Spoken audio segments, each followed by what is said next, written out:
Sebastian Graves had a reputation for three things: money, influence, and the uncanny ability to make people nervous without saying a word. At Blackthorn Academy, students lowered their voices when he walked by. Teachers rarely challenged him.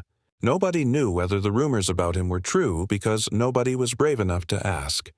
Most people were too afraid to find out. Then there was Caroline Munro, the kind of girl people described as kind before they described anything else. She smiled at strangers, held doors open, remembered birthdays, and somehow managed to stay invisible despite being surrounded by people every day. Sebastian should never have noticed her. Yet, somehow, she became the only person he couldn't stop watching. Not that Caroline knew that. It started with a rumor. The worst kinds always do. Nobody knew who created it. Only that it spread through Blackthorn Academy faster than wildfire.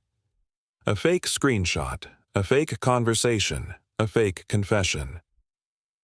By Monday morning, students were whispering that Caroline had been secretly pursuing one of the school's most popular seniors. By lunch, everyone had seen the screenshots. By Friday, half the school treated them as fact. Caroline denied everything. Nobody cared. Truth was boring. Humiliation was entertainment. The rumors grew. Students laughed when she walked past.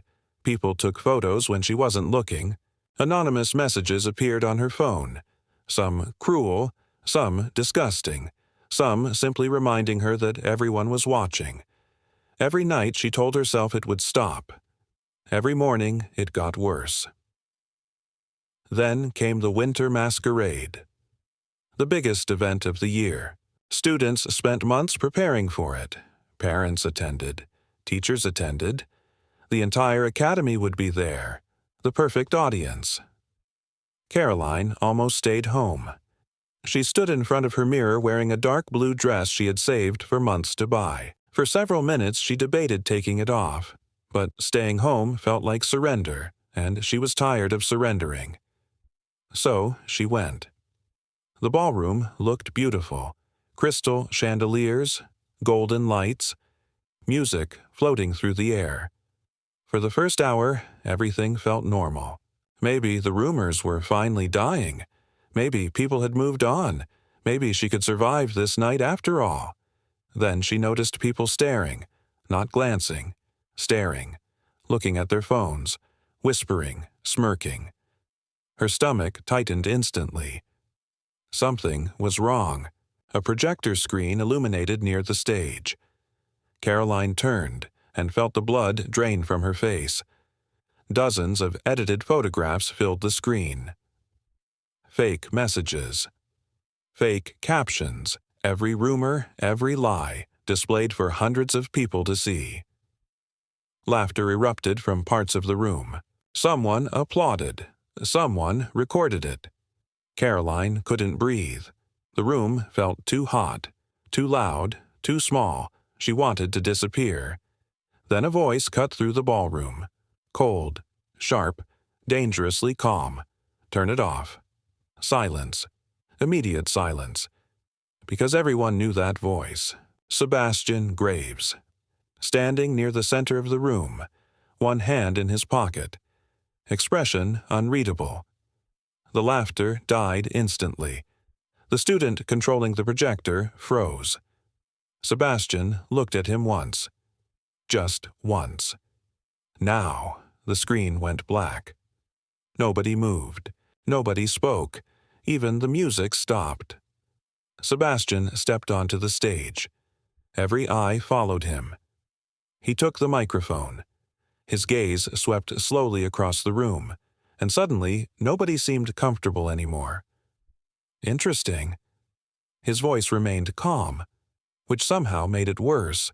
You all paid money to attend a masquerade. A pause. Yet somehow the most pathetic thing here isn't hidden behind a mask. Nobody laughed. Nobody breathed. You think destroying someone's reputation makes you important? His eyes moved across the crowd. That's embarrassing. Several students lowered their heads immediately.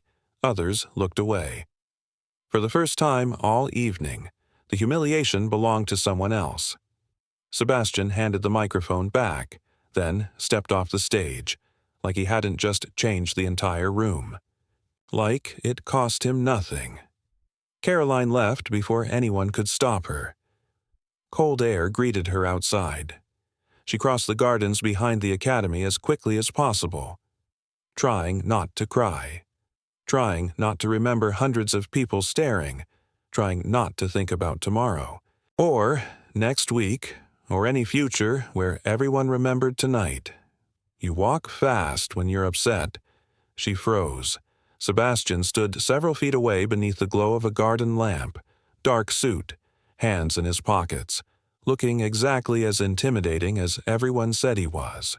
Caroline wiped at her eyes. "I'm fine." "No, you're not." His honesty caught her off guard. For several seconds, neither spoke. Finally, she looked at him. "Why did you do that?" Sebastian tilted his head slightly. "Do what?" "Help me." Silence. The winter wind moved through the trees. Then he answered, "Because somebody should have." That should have been the end. It wasn't. After that night, Sebastian seemed to appear everywhere. The library, the parking lot, school events, hallways, the coffee shop near campus. At first, Caroline assumed coincidence. Then, coincidence became statistically impossible. Eventually, she confronted him. "Are you following me?" Sebastian glanced up from the book he was reading. "No." A pause. Then, "You're just predictable." Caroline frowned. "That's rude." A corner of his mouth twitched, the closest thing she'd ever seen to a smile. "I know." Weeks passed. Conversations became routine. Routine became friendship. Friendship became something neither wanted to name. Sebastian remained frustrating, arrogant, guarded, impossible to read. But Caroline began noticing things others didn't. The exhaustion behind his eyes, the pressure he carried, the loneliness hidden beneath confidence. For someone surrounded by people, Sebastian Graves seemed remarkably alone. Then, one rainy afternoon, everything changed. Caroline visited the Graves estate for the first time. The mansion felt less like a home and more like a museum. Beautiful. Expensive. Cold. Sebastian left briefly to answer a call, leaving her alone in his study. She wandered toward a bookshelf and noticed something hidden between old volumes, a photograph. Curiosity made her pull it free. Then her heart stopped. The photo was old, at least 7 years, a charity fundraiser, children standing together smiling for the camera. Near the center stood a younger Caroline, maybe 11 years old. Beside her stood a younger boy. Dark hair, sharp eyes, Sebastian. Her pulse quickened. She stared, confused. She didn't remember this, didn't remember him, didn't remember that day. Yet there they were, standing side by side. "You're not supposed to find that yet." Sebastian's voice came from the doorway. Caroline turned. For the first time since she'd met him, he looked nervous. Actually nervous. "You said we'd never met." His jaw tightened. I lied. The room suddenly felt smaller, quieter, dangerous. Caroline looked back at the photograph. Then, at him. "Why?" For several seconds, Sebastian said nothing. Rain tapped softly against the windows. The silence stretched. Heavy. Uncomfortable. Real. Finally, he stepped closer. His voice lowered. "I didn't save you at the masquerade because I felt sorry for you." Caroline stared. Confused. "I saved you because I knew exactly who you were." The words landed like stones. Her heartbeat accelerated. "What are you talking about?" Sebastian's eyes moved to the photograph, then back to her. A sadness appeared there she'd never seen before. The kind that had existed for years. The kind that never truly leaves. "You forgot me." His voice was barely above a whisper. But I never forgot you." Caroline couldn't speak, couldn't think, couldn't understand. Sebastian took another step forward. The distance between them disappeared. The rain intensified outside. Neither noticed. "You were there the night everything changed." Caroline's breath caught. "What night?" For the first time. Sebastian looked away, and when he finally answered, his voice sounded almost broken. "The night my brother disappeared." Silence.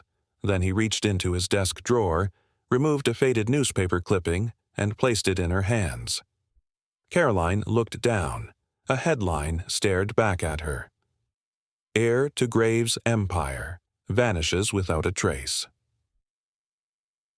Below, it was a photograph.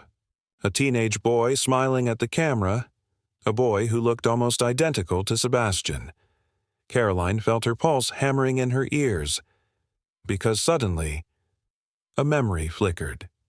Brief, broken, incomplete, but unmistakably real. A rainy night. Screeching tires. Someone shouting, a hand grabbing hers, and a boy's voice saying, "Run!" She looked up slowly, terrified, confused, unable to breathe.